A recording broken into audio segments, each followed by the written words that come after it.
Assalamualaikum warahmatullahi wabarakatuh. Alhamdulillahirabbil alamin. Pada hari ini kita ketemu lagi dalam channel YouTube ini. Kita akan membahas tentang riba.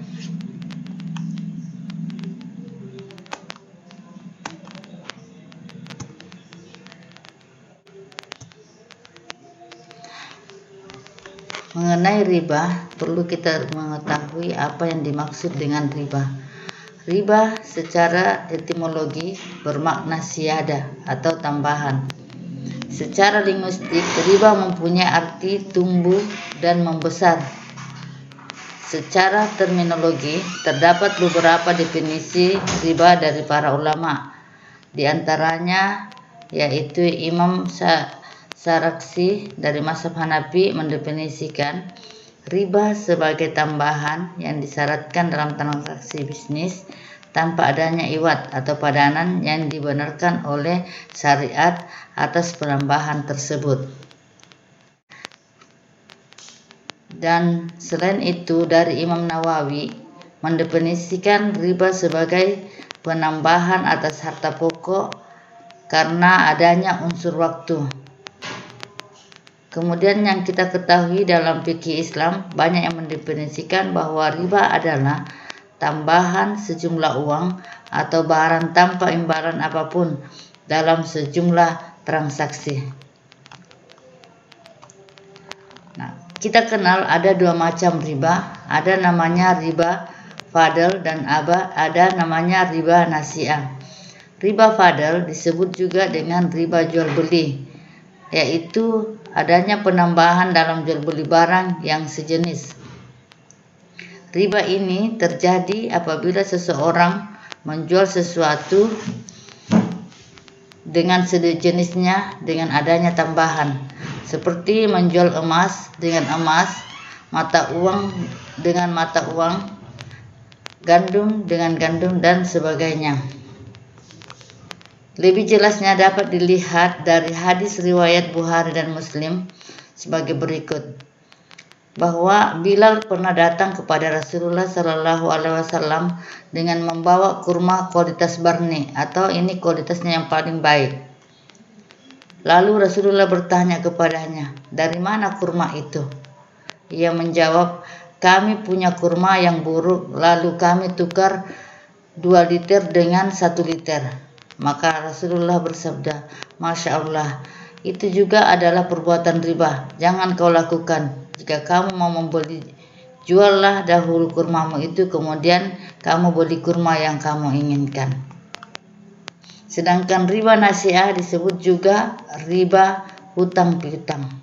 Adalah kelebihan atau bunga yang dikenakan pada orang yang berhutang oleh yang menghutangi pada awal transaksi ataupun karena penundaan pembayaran hutang.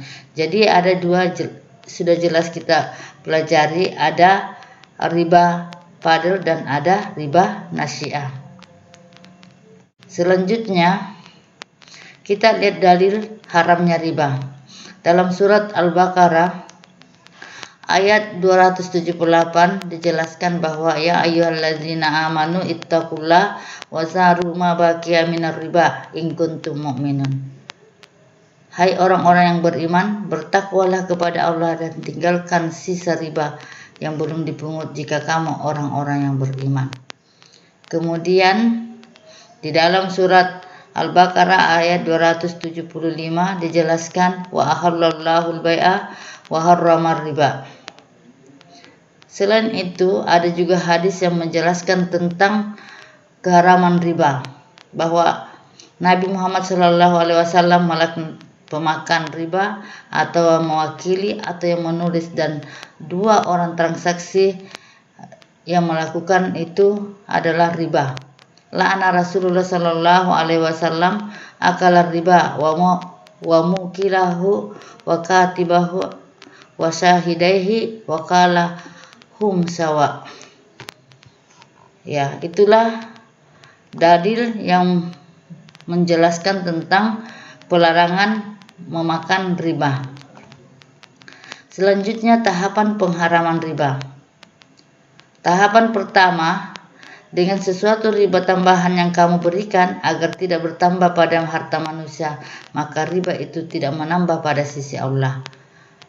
Itu kita dapatkan dalam surat Ar-Rum ayat 39.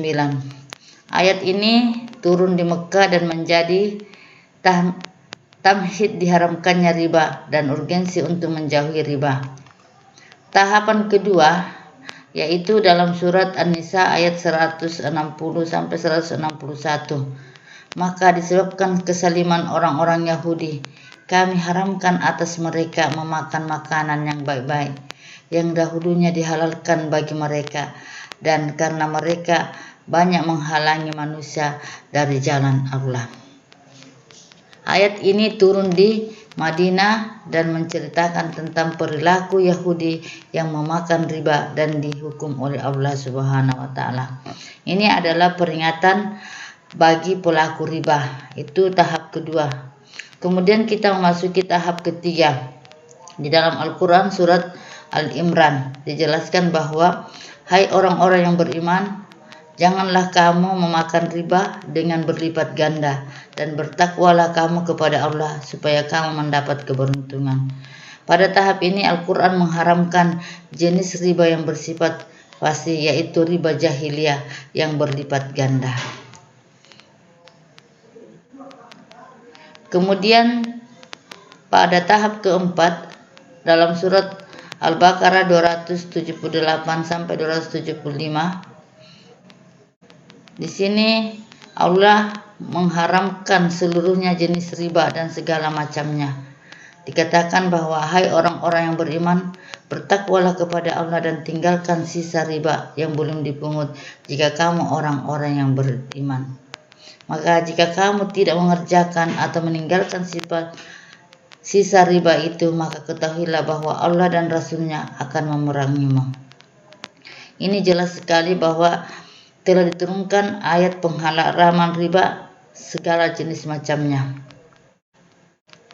Ada beberapa pendapat yang mengharamkan bunga bank. Majelis Tarjih Muhammadiyah Majelis Tarjih Sidoarjo tahun 1968 dikatakan bank dengan sisa riba hukumnya haram dan bank tanpa riba hukumnya halal. Bank yang diberikan oleh bank-bank milik negara kepada para nasabahnya atau sebaliknya yang selama ini berlaku atau sebaliknya yang selama ini berlaku termasuk perkara mutasyabihat. Kemudian dari Lajnatul Bahsul Masail Nahdlatul Ulama ada dua pendapat dalam Bahsul Masail yang ada di Lampung pada tahun 1982. Pendapat pertama mengatakan bahwa bunga bank itu adalah riba secara mutlak dan hukumnya haram. Yang kedua berpendapat bahwa bank bukan riba sehingga hukumnya boleh.